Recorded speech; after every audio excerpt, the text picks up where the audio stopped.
আজ 27 মে 2025 সাল মঙ্গলবার। আর কিছুক্ষণের মধ্যেই মধ্য বঙ্গোপসাগর এবং তৎসংলগ্ন উত্তর বঙ্গোপসাগরে তৈরি হতে চলেছে নিম্নচাপ। তবে এই নিম্নচাপ বেশ কিছুটা শক্তি অর্জন করে একটা জোরালো ধরনের নিম্নচাপ হতে চলেছে, এমনটাই কিন্তু জানা যাচ্ছে। এর ফলে উত্তরবঙ্গ এবং দক্ষিণবঙ্গ অর্থাৎ সারা বাংলা জুড়ে প্রবল ঝড় বৃষ্টির সম্ভাবনার কথা জানিয়ে দিল আলিপুর আবহাওয়া দপ্তর।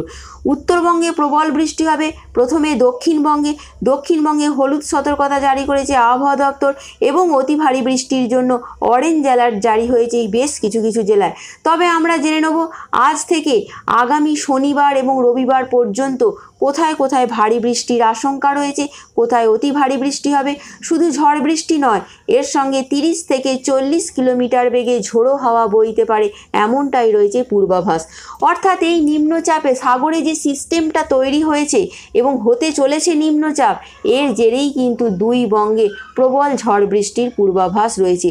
এই মুহূর্তে আমরা যেটা জানবো কোন কোন জেলায় কেমন বৃষ্টি হবে, কবে থেকে বৃষ্টি শুরু হবে।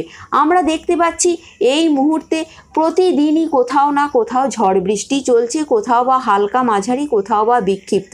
কলকাতা, হাওড়া, হুগলি, এছাড়াও 2 24 পরগনা, মেদিনীপুর, এখানে কিন্তু কোথাও কোথাও হালকা বিক্ষিপ্ত বা কোথাও বা সকাল থেকে কালো মেঘ এবং ঝোড়ো হাওয়া বইছে, যেটা আমরা দেখতে পাচ্ছি। তবে এই নিম্নচাপের জেরে একটা বিরাট ঝড় বৃষ্টির সম্ভাবনা রয়েছে, যেটা জানা যাচ্ছে যে বৃষ্টি চলবে, ভারী বৃষ্টি 29 এবং 30 তারিখ, বৃহস্পতিবার এবং শুক্রবার। 29 তারিখে ভারী বৃষ্টি হওয়ার পূর্বাভাস রয়েছে, বিশেষ করে উপকূলবর্তী জেলাগুলো, কলকাতা, হাওড়া জেলার কিছু জায়গায় ভারী বৃষ্টি হতে পারে, এর সঙ্গে ঝোড়ো হাওয়া বইবে। এছাড়াও ভারী বৃষ্টির সম্ভাবনা আছে হুগলি জেলা, উত্তর 24 পরগনা, দক্ষিণ 24 পরগনা, ঝাড়গ্রাম, পশ্চিমাঞ্চলে পুরুলিয়া, বাঁকুড়া, এছাড়াও পূর্ব বর্ধমান এবং পশ্চিম বর্ধমান, এখানেও কিন্তু ভারী বৃষ্টির সম্ভাবনা রয়েছে, যেটা 29 তারিখ। তবে এই বৃষ্টি কিন্তু নিম্নচাপের জেরেই এই প্রবল ঝড় বৃষ্টির সম্ভাবনা রয়েছে। ভারী বৃষ্টি কোথাও 7 থেকে 11 সেন্টিমিটার পর্যন্ত বৃষ্টি হতে পারে, আবার 2-1টি জায়গায়, যেটা আবহাওয়া দপ্তর জানিয়েছেন, 12 থেকে 20 সেন্টিমিটারও বৃষ্টি হতে পারে।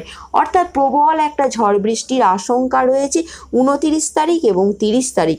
তবে বীরভূম, মুর্শিদাবাদ এবং নদিয়াতে হালকা মাঝারি বৃষ্টি চলবে, এমনটাই রয়েছে পূর্বাভাস। তবে যেখানে বললাম যে প্রবল বৃষ্টি হবে, সেখানে আবহাওয়া দপ্তর অরেঞ্জ অ্যালার্ট জারি করেছে, অর্থাৎ বৃষ্টির পরিমাণ এতটাই বাড়বে। তবে দক্ষিণবঙ্গে বৃষ্টি হওয়ার সাথে সাথে যখনই কমতে শুরু করবে 30 তারিখ থেকেই আবার সারা উত্তরবঙ্গ জুড়ে বৃষ্টির পরিমাণ বাড়বে।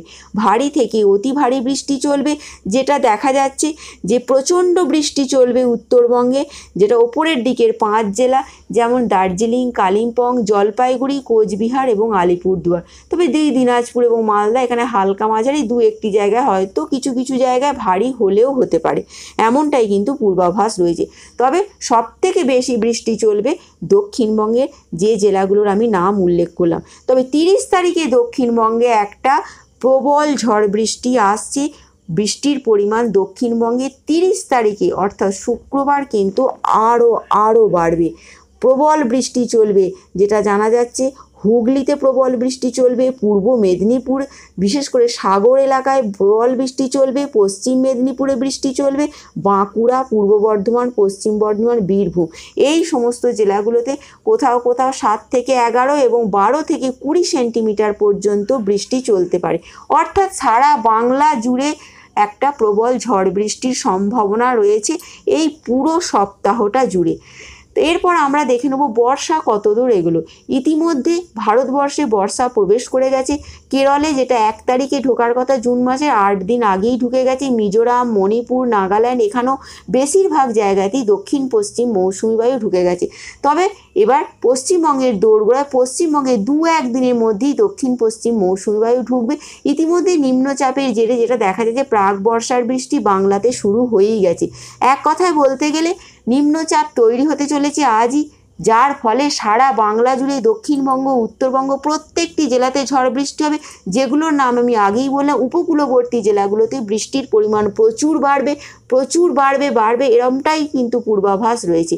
এটুকুই ছিল এখনকার মতন আপডেট। Thanks for watching.